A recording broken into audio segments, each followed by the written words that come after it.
Go this way. Let's go one way to the coach's next. I'm sorry. I'm gonna hit the bar. We're going to fall back. All right. Slide out one way or the other. Slide one way or the other. All right. First, Alex, University of Chicago. It's absolutely excellent academics. How'd you choose it? Was that a big factor in it? Yeah, it definitely was. The coaching staff really started getting in contact from last February, and they've been really good to me the whole time and made me feel really comfortable. I meshed well with the guys, and academically and the city, it just made it a really easy decision. A lot of people have said that your senior season, you really became a breakout star. How are you trying to continue that into college? Well, I feel like I was pretty raw early on, but the coaching staff really worked with me, stayed patient with me. So going into college, just working on my body more, being more patient, and I feel like I'll have success there. Thank you, Alex, and good luck at the University of Chicago. Here with, as I said before, PJ Barr. He's PJ. Bucknell is the only Division I school out here. What does it mean to be playing Division I football? I mean, this is a dream come true. Something I've worked for as long as I can remember. But I'm just happy I was able to play along these guys this year and be able to go as a family. What are some of the accomplishments you're hoping to create for yourself in college? Just trying to be as best as I can my freshman year. Hopefully, I mean, there's a good opportunity. I'll be able to play some. So hopefully I can get some playing time, and that's my ultimate goal. Thank you again, PJ Barr, Bucknell University. Congratulations. I'm going to be passing it over to Max Chadwick. All right, I'm here with Roderic Carson, committed to Gannon University. Roderic, you know, you've been talking so much. You're one of Borden's ballers. You had a great season this year, so many sacks. You talk about like what position you might play in Gannon University, defensive end or outside linebacker? They're looking at me for a speed versus defensive end because that's just what they see me as, and they see that I can fill that spot in. So. What made you choose Gannon? Like, what were some of the other schools looking at you? What made you think that Gannon was your place that you wanted to spend the next 4 years? I went on a visit, and I just felt real comfortable out there. You know, it just felt like a family environment, and it was just more to do out there than I expected. So, yeah, it's cool. That's 14 God Roderic Carson. We're moving on to Lukee Yakely over here, Johns Hopkins University. Luke, you just committed a couple days ago. You know, what made you think that Johns Hopkins was your home, that you wanted to play football for the next 4 years? Well, I actually just took a recent visit there 2 weekends ago, and I just absolutely loved it. I love being in the city, but also in the suburb. And it's like they say, it's D1 academics with D3 athletics. So it's just, I think it's an excellent fit and a really great place to start a future. You know, we talk so much, all of these schools are really good academically and athletically. Is that something like you really try to balance it out between academics and athletics at a school like Johns Hopkins?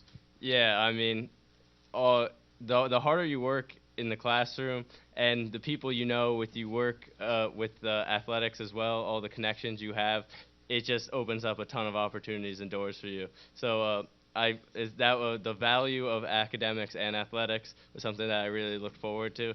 So I'm glad that Hopkins worked out. Yeah, you're a bit of a hybrid player too. You play tailback and linebacker. Do the coaching staff at Johns Hopkins tell you that they want to play you both sides? Or they tell you a specific position that you want to play?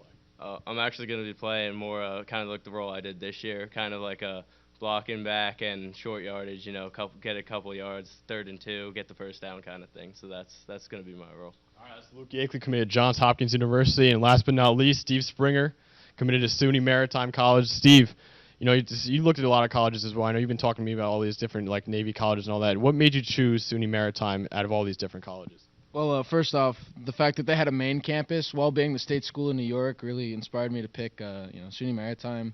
So I also like the fact that I'll be going to the New York campus instead of SUNY Maritime in Maine.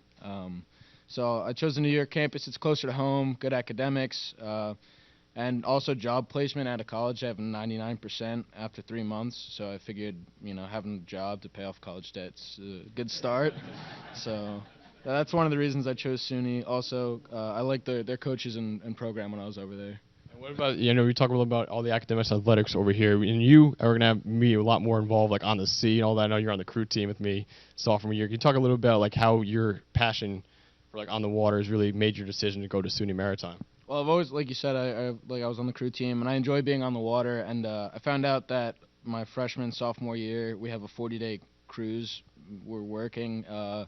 And we basically sail to Europe, like working on the ship like we would if we were actually on the job. And I figured that'd be, again, good job experience to pay off the college debt and everything. So I really enjoyed being out on the water. So when I figured that there was a profession that I could mix something I enjoy with something that I could actually get, money for, it just worked for me. So. All right, those are the 5 commits: Alex, PJ, Roderick, Luke, and Steve Springer. They all committed to different colleges right now. Now I think we're going to bring John Olmstead, and Coach Francone actually is going to come up right now. Coach, like you said before, these are 5 guys, the most you've ever had in your 4 years as St. Joe's head coach. Talk a little bit about how much these guys have worked and how you're trying to build a program that gets more and more guys to go to these programs every year. Yeah, like I said, it's exciting because this group is the first group that we've had for 4 years, and when you're taking over a program that is really in its baby stages, you want to set the foundation with your first freshman class, and that's what these guys have done. And they're the foundation have built the football program, and I think we're at that point right now where now it's a football program where it's going to be a consistent winner. And what I love about these guys, they've seen it all. They've been part of multiple championships. They've also been part of a lot of adversity through their 4 years here. And it's exciting to see these guys go to college because, like you said, not only are they going to college, but if you look at all these universities, what they're utilizing is their athletic ability to get their education. And at the end of the day, that's what it's all about, because athletics is going to be this much of their life. But when they're done in their 4 years playing here, they're going to be able to enjoy this much of their life through their education. So you said before, every time I talk to you, you always talk about the culture. How do these guys, you had them for 4 years, try to set the culture? Now you have so many great players coming in, like John Olmstead, who had a Rutgers offer a couple days ago. How did they set the foundation for these guys coming in now? They set the culture because what kind of character they have. It's simple as that. They're guys that are selfless guys, and that's what we've been preaching since day one. Our motto here is one. We're one school, one community, one goal. And these guys have bought into that, and they've been role models through action. It's one thing to say it, it's another thing to actually live it, and that's what these guys do. They live it. They take care of their younger guys. They take care of each other, and then that bleeds down into the younger group.